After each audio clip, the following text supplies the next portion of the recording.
Hello students, कैसे हैं आप सब। Welcome to logical academy. बच्चों, हम जो चैप्टर पढ़ रहे हैं उसका नाम है बेसिक अकाउंटिंग टर्म्स। ये है हमारा टीएस ग्रेवाल का चैप्टर नंबर 2 जिसका नाम है बेसिक अकाउंटिंग टर्म्स।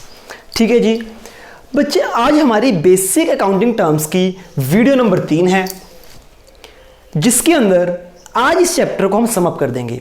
आज ये चैप्टर हमारा कंप्लीट हो जाएगा बेटा। 3 वीडियोज़ हैं इसकी। हो सकता है कुछ टर्म्स ऐसी हों जो हमने कवर नहीं की।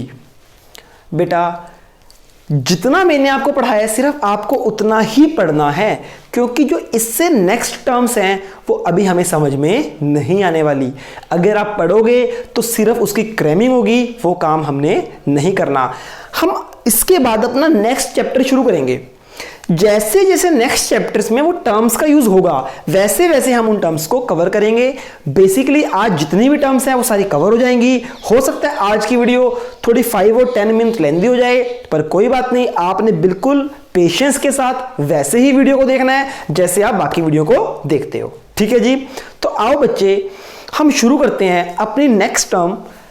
और जिन बच्चों ने मेरी पहले वाली 2 वीडियोस नहीं देखी जो कि बेसिक टर्म्स ऑफ अकाउंटिंग है, आप बच्चे पहले उन वीडियोस को गो थ्रू करिए, उसके बाद आप इस लेक्चर को देख सकते हैं। तो आइए अब हम शुरू करते हैं। आज की जो हमारी टर्म है उसका नाम है बैड डेट। Bad debt. ठीक है जी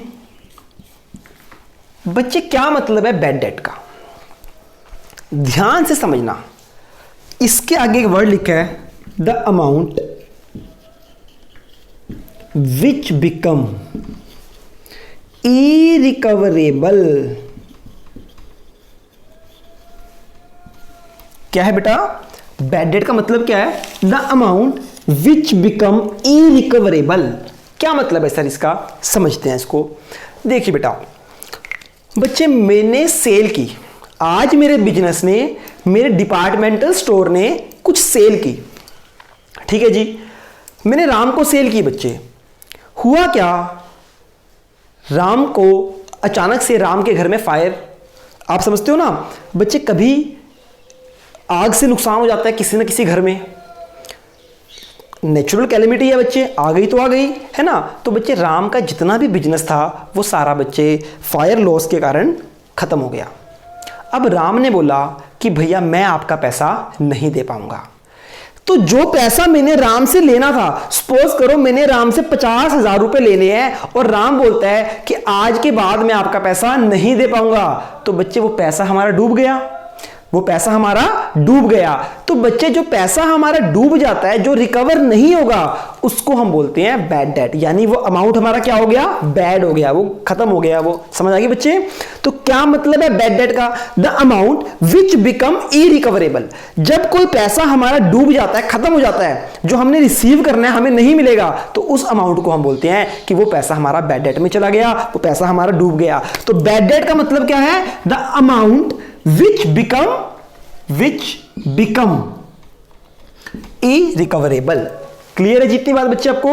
राम से हमने पैसा लेना था, सिर्फ फायर रीजन नहीं हो सकता बच्चे, उसके बहुत सारे रीजन हो सकते हैं। राम बोलता है, राम को पैसा दिया और राम पैसे लेके भाग गया।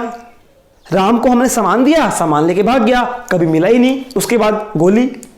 तो वो पैसा हमारा डूब गया। जो पैसा हमारा वापस नहीं आएगा ना, उस पैसे को बोला गया है। राम को बैड डेट नहीं बोलना। बैड डेट किसको बोलना है? उस अमाउंट को, उस पैसे को। जो पैसा डूब जाता है वो हमारा बन जाता है बैड डेट। ठीक है जी, जब हमारे डेटर बैड हो जाएंगे, जब डेटर कौन? जिससे हमने पैसा लेना है, जब वो हमारा पैसा नहीं देंगे तो उस अमाउंट को हम बोल देंगे, उस पैसे को बोल देंगे पैसे हमारे डूब गए, बैड डेट हो गए। ठीक है जी, ये टर्म बेटा आपको समझ आती है। इसके बाद हम पढ़ेंगे नेक्स्ट टर्म। इसको भी रब कर दो। हाँ जी बेटा, जो हमारी नेक्स्ट टर्म है वो है इंसॉल्वेंट। क्या है जी? इंसॉल्वेंट।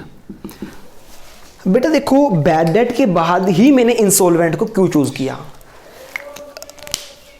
होता क्या है, जो हमारे बच्चे हैं ना वो बैड डेट और इंसॉल्वेंट में बहुत ज्यादा कंफ्यूज हो जाते हैं। वो बैड डेट को इंसॉल्वेंट कहते हैं, इंसॉल्वेंट को बैड डेट कहते हैं। तो आज मैं आपको क्लियर करने वाला हूं कि क्या डिफरेंस है बैड डेट में और इंसॉल्वेंट में। ध्यान से समझते हैं। बैड डेट मतलब जो अमाउंट रिकवर नहीं होगा। बैड डेट कोई पर्सन नहीं है, बैड डेट उस पैसे को बोला जाता है जो पैसा हमारा डूब जाता है। किसी से पैसा लेना है, अब वो नहीं आएगा, मतलब क्या हो गया, डूब गया। कोई भी रीजन हो सकता है पैसा डूबने का, ठीक है जी। सर फिर ये इंसॉल्वेंट क्या होता है? इंसॉल्वेंट एक पर्सन को कहा गया है। इंसॉल्वेंट कौन होता है बेटा? पर्सन होता है। देखो, राम के घर में आग लग गई, राम के बिजनेस में आग लग गई, राम डूब गया, ठीक है ना। राम का पैसा हमें नहीं मिलेगा, वो पैसा तो हमारा हो गया बच्चे क्या, बैड डेट। राम क्या बन गया? राम बन गया इंसॉल्वेंट। सर इंसॉल्वेंट मतलब समझ नहीं आया। जो पर्सन किसी के पैसे नहीं दे सकता, the person who is unable to pay its debt. The person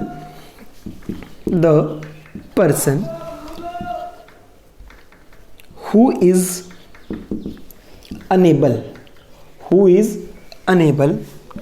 to pay its debt. The person who is unable to pay its debt.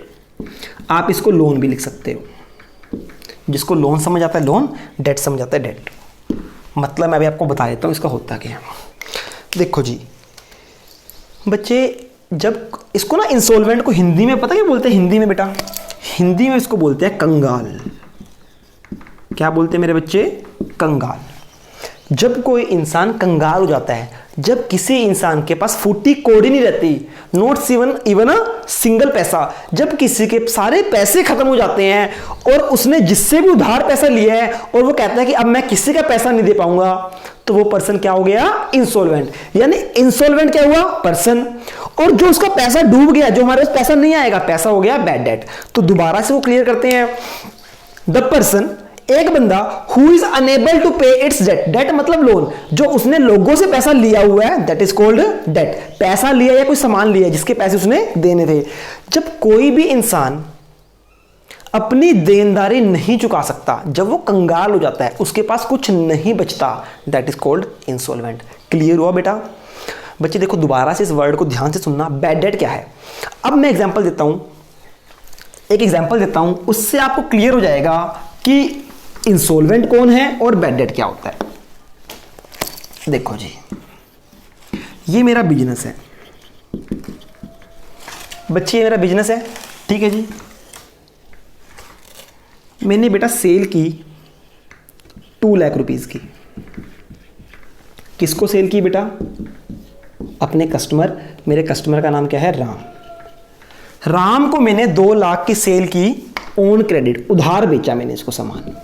Ram ने मुझे कहा था कि मैं आपको 1 महीने के बाद पैसा वापस कर दूंगा, 1 महीने के बाद पैसा वापस कर दूंगा।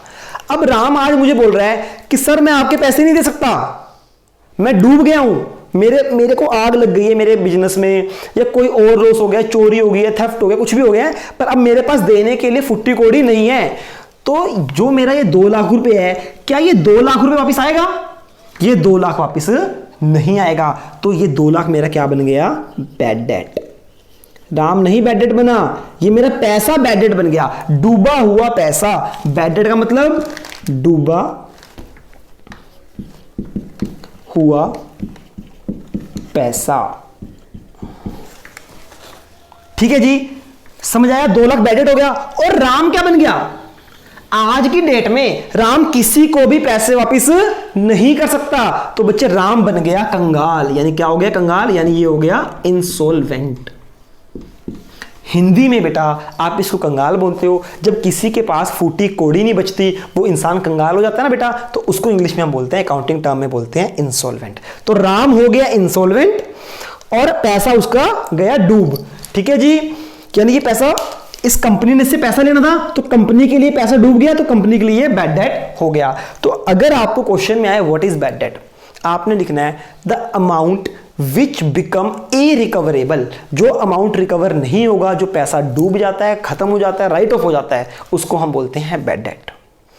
और इंसॉल्वेंट क्या होता है? इंसॉल्वेंट उस पर्सन को बोला गया है जो आज की डेट में किसी को भी पैसा लुटा नहीं सकता, जो पर्सन उस पोजीशन में नहीं है कि अपने सारे लोन वो चुकता कर दे, किसी को पे कर दे। The person who become unable to pay its debt, जो अपने पैसे नहीं दे सकता, दैट इज इंसॉल्वेंट। और जो पैसा डूब गया, that is called bad debt. I hope बच्चे आपको क्लियर हुआ होगा इतना।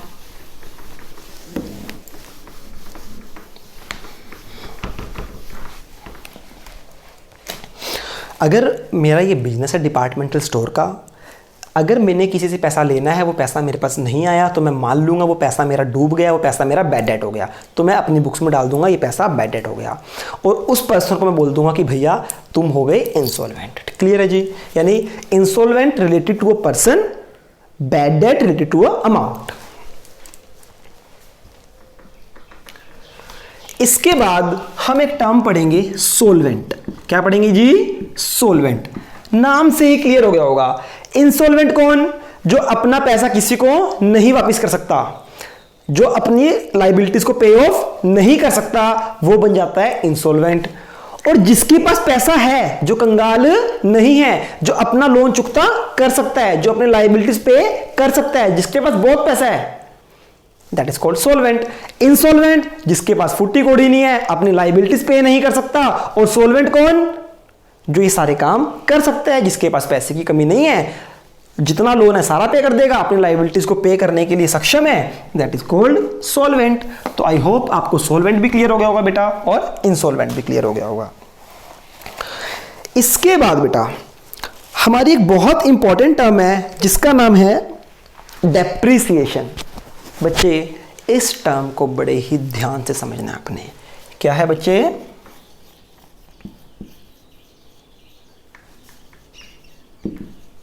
डेप्रिसिएशन। समझना बच्चे ध्यान से, क्या मतलब है डेप्रिसिएशन का।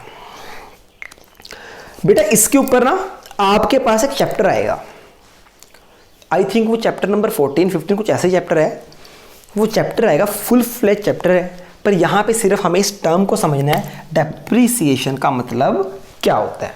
क्या मतलब है डेप्रिसिएशन का? देखो बच्चे, आप सब जानते हैं टाइम टू टाइम एसेट की वैल्यू में कमी होती है। क्या होती है मेरे बच्चे? एसेट की वैल्यू में कमी होती है।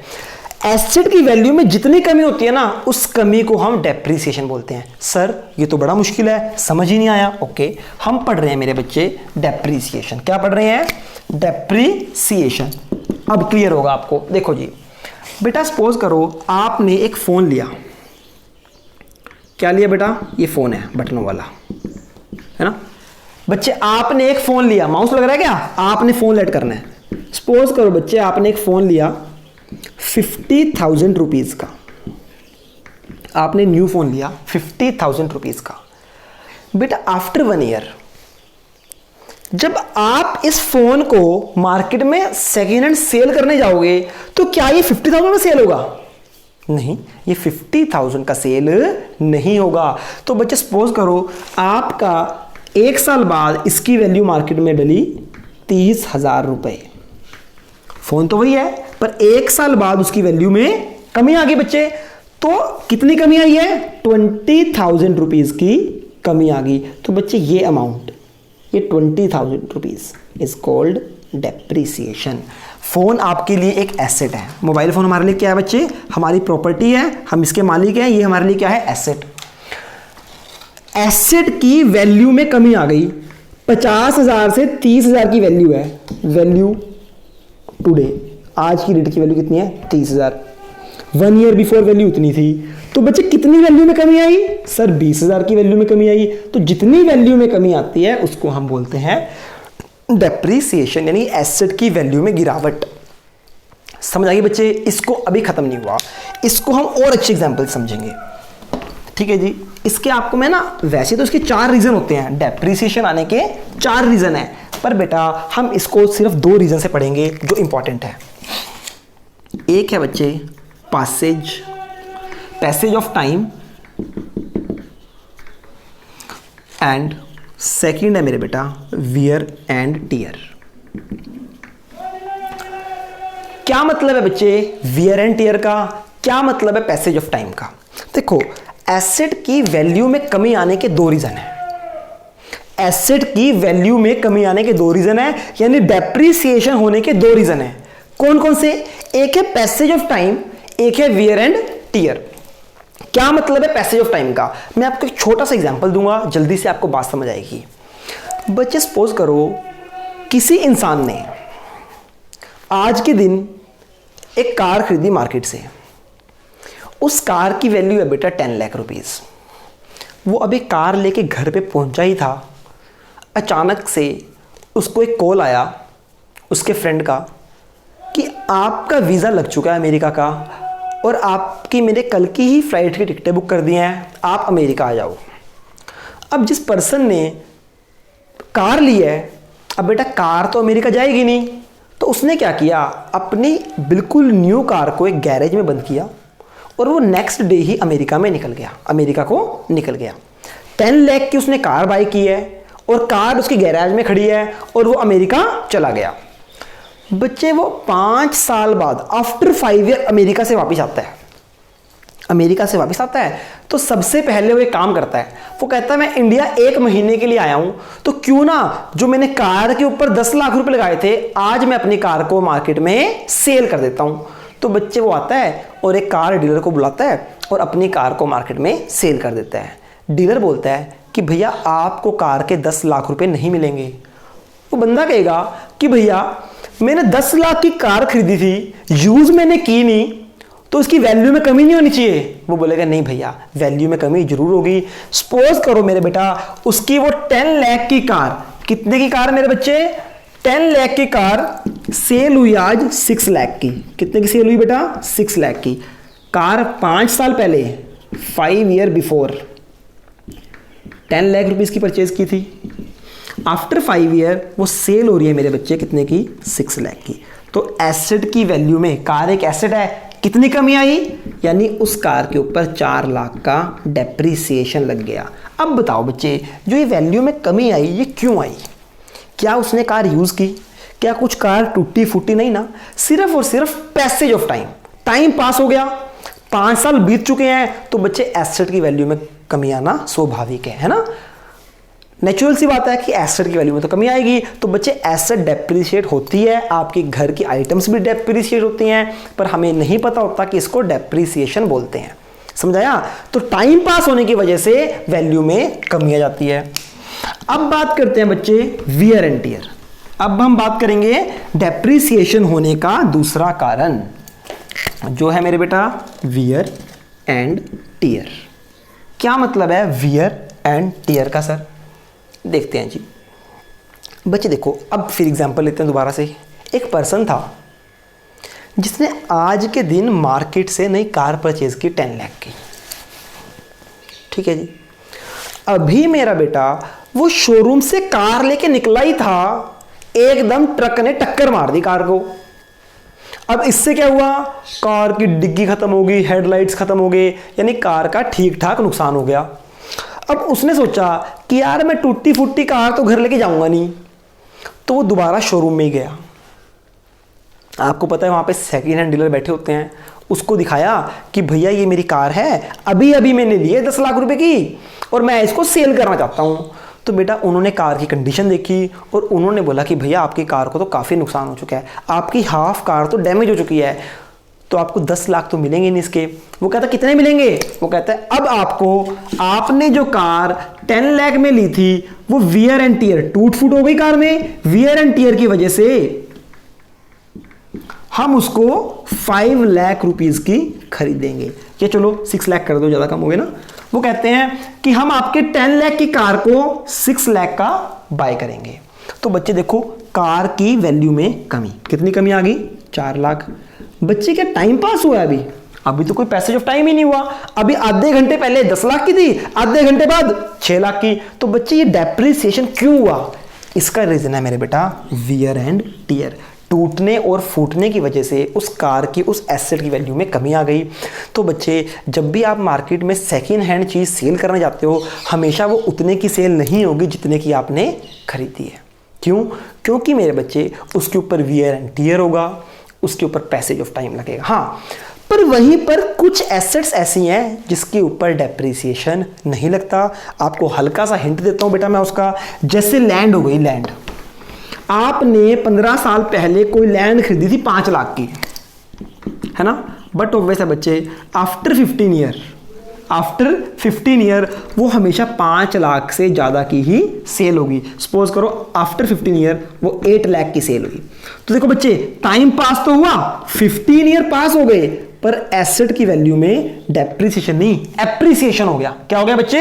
ये 3 लाख का एप्रिसिएशन हुआ, डेप्रिसिएशन नहीं हुआ। तो बहुत ही कम एसेट्स ऐसी होती हैं जिनकी वैल्यू में डेप्रिसिएशन नहीं होता। Land is one of them. Land की generally, I am using word generally, land की वैल्यू में डेप्रिसिएशन नहीं होता। ठीक है बच्चे, लैंड में हमेशा एप्रिसिएशन होता है। क्लियर है जितनी बात? होप सो आपको क्लियर हो गया। डेप्रिसिएशन का मतलब है एसेट की वैल्यू में कमी आना। जितनी वैल्यू में कमी उतना डेप्रिसिएशन। इसके 2 रीजन है मेन, एक है वियर एंड टियर, एक है पैसेज ऑफ टाइम। ठीक है जी। इसके बाद बच्चे एक टर्म हमें करनी है, बहुत सिंपल सी टर्म है, जिसका नाम है वाउचर। क्या नाम है मेरे बच्चे? वाउचर। कोई जानता है वाउचर क्या होता है? बच्चे वाउचर का मतलब है एविडेंस ऑफ ट्रांजैक्शन। सर क्या? मेरे बच्चे evidence of transaction. Evidence of transaction मतलब समझते हैं। देखो बच्चे, आपको मैं अब इसका एक सिंपल वर्ड नाम बताता हूं, आपको समझ आएगा। बच्चे बिल सुना? बिल, वाउचर का मतलब होता है बिल। इसको आप इनवॉइस भी बोल सकते हो, इसको आप कैश मेमो भी बोल सकते हो। ये सब वाउचर के ही नाम है। देखो बेटा, आपने किसी शॉप से जाके परचेज की, ये एक ट्रांजैक्शन होगी। परचेज सेल एक ट्रांजैक्शन होती है। आप शॉप पे गए, आपने परचेज की। बेटा आपके पास क्या प्रूफ है कि आपने परचेज की है? आप घर आ गए, सपोज करो 2 दिन बाद वो सामान खराब निकल गया, तो क्या सबूत है आपके पास कि आपने उस शॉप से परचेज किया था? बेटा आपके पास एक बिल होता है। आप फोन खरीदो, टीवी खरीदो, कुछ भी परचेज करो, साथ में एक बिल मिलता है ना मेरे बेटा। उस बिल को बोला गया है वाउचर। इसीलिए बोला एविडेंस ऑफ ट्रांजैक्शन, कि जो आपने परचेज या सेल की ट्रांजैक्शन की है उसका जो एविडेंस होता है, उसका जो बिल होता है, उसको हम बोलते हैं वाउचर। इसको आप इनवॉइस भी बोल सकते हो, बिल भी बोल सकते हो, कैश मेमो भी बोल सकते हो। ठीक है ना? इसमें बहुत हल्का हल्का डिफरेंस होता है। एक पूरा चैप्टर है वाउचर के ऊपर, हम उसमें उसको क्लियर करेंगे।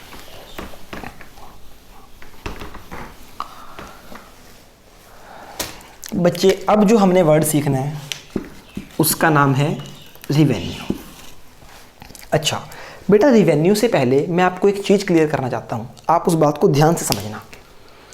बेटा हमने कल पढ़ा था एसेट्स क्या है परसों और लाइबिलिटीज़ क्या हैं। मैंने आपको नोट्स दिए हैं। जब आप उस नोट्स में पढ़ोगे तो ना एसेट्स के टाइप हैं कि कुछ करंट एसेट होती है, कुछ नॉन करंट एसेट होती हैं। बेटा आपने वो टाइप्स नहीं पढ़ने। लाइबिलिटीज़ के टाइप हैं current liability, non current liability, fictitious assets, वो आपने कुछ नहीं पढ़ना। जो मैं पढ़ा रहा हूँ सिर्फ उतना ही पढ़ना है। जैसे जैसे आगे वो लिंक होगा हम आपको सब कुछ कवर करा देंगे, आपका कुछ भी नहीं रहने वाला। ठीक है जी। रिवेन्यू का मतलब क्या है बेटा? क्या मतलब है रिवेन्यू का? ध्यान से समझते हैं बच्चे। रिवेन्यू का मतलब है जितना पैसा आ रहा है, एक बिजनेस के पास कहीं से भी पैसा आ रहा है, वो क्या है बेटा? रिवेन्यू है। कुछ बच्चे रिवेन्यू को प्रॉफिट समझ लेते हैं। वो कहते हैं सर रिवेन्यू का मतलब होता है प्रॉफिट। बेटा ऐसा नहीं है, रिवेन्यू का मतलब प्रॉफिट नहीं है। रिवेन्यू का मतलब एक कंपनी में जितना भी पैसा आ रहा है सबको ऐड कर दो, टोटल जितना पैसा आया उतना कंपनी का रिवेन्यू है। एग्जांपल से समझते हैं, आपको यहीं से रिवेन्यू भी क्लियर होगा, प्रॉफिट भी क्लियर होगा, इनकम भी क्लियर होगा, सब क्लियर होगा। देखो जी, एक कंपनी थी बेटा, इसने क्या किया, इसने पहले 5 लाख की परचेज की, 5 लाख रुपीस की परचेज की। इस कंपनी ने इसको आगे सेल कर दिया 7 लाख रुपीस में।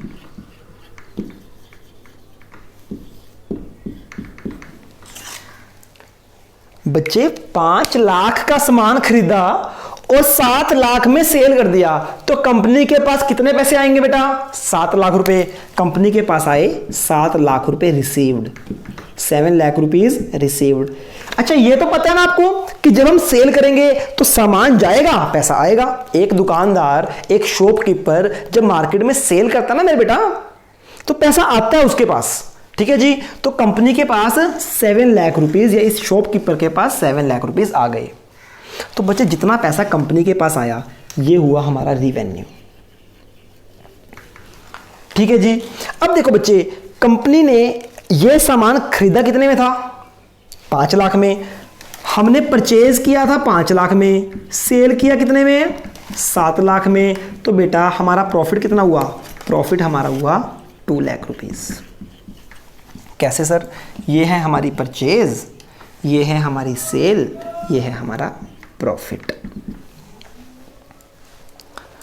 दोबारा से बेटा देखो, जब हम मार्केट में कोई सामान सेल करते हैं उससे जितना भी पैसा आया, सेल तो बोलते ही बोलते हैं, इसको हम बोलेंगे रिवेन्यू। ये हमारा सेल भी है और हमारा रिवेन्यू भी है। और हमने क्या करना है? रिवेन्यू में से खर्चे माइनस कर दो। क्या कर दो बेटा? रिवेन्यू में से, रिवेन्यू मतलब जितना पैसा आया 7 लाख, खर्चा मतलब एक्सपेंस, कॉस्ट। बच्चे हमारे पैसे लगे कितने थे? 5 लाख। हमने 5 लाख की चीज कितने में सेल की? 7 लाख में। तो प्रॉफिट कितना हुआ हमारा बेटा? 2 लाख का। समझ आ गया? That is called profit. यानी कि बेटा प्रॉफिट क्या है? प्रॉफिट होता है जब हम रिवेन्यू में से एक्सपेंस को माइनस कर देंगे, रिवेन्यू में से एक्सपेंस को माइनस कर देंगे, तब आएगा हमारे पास प्रॉफिट। क्या आएगा बेटा हमारे पास? प्रॉफिट। क्लियर हुई बात? तो रिवेन्यू अलग है, प्रॉफिट अलग है। कुछ बच्चे कहते हैं कि सर रिवेन्यू का मतलब प्रॉफिट होता है। नहीं, जितना भी कंपनी में पैसा आ रहा है, चाहे वो सेल के थ्रू आ रहा है, कमीशन के थ्रू आ रहा है, किसी भी सोर्स से कंपनी के अंदर जितना पैसा आ रहा है उस सारे पैसे को ऐड कर दो कि भैया 15 लाख रुपए आए, तो 15 लाख रुपए हमारे लिए क्या हुआ? रिवेन्यू हुआ। फिर उस रिवेन्यू में से खर्चे घटा दो। 15 लाख रुपए आए, 10 लाख रुपए चले गए, तो बचे कितने? 5 लाख। जो बचे वो हमारा क्या है? प्रॉफिट। तो आपको क्लियर हुआ बेटा रिवेन्यू क्या है और क्या है प्रॉफिट? समझ आई? और आप बच्चे ये काम तो जनरली भी करते हो। अगर आपने कोई चीज 5 लाख का फोन खरीदा और उसे 6 लाख में बेच दिया, वैसे तो पॉसिबल नहीं है, चलो मान लिया आपने कोई चीज 5 लाख की खरीदी और 6 लाख में बेच दी, तो कितना प्रॉफिट हुआ? 1 लाख का, है ना? तो क्लियर हुआ बच्चे प्रॉफिट। उसके बाद बच्चे लॉस क्या होता है? लॉस क्या होता है मेरे बेटा? ध्यान से समझेंगे लॉस। आपने कोई चीज परचेज की,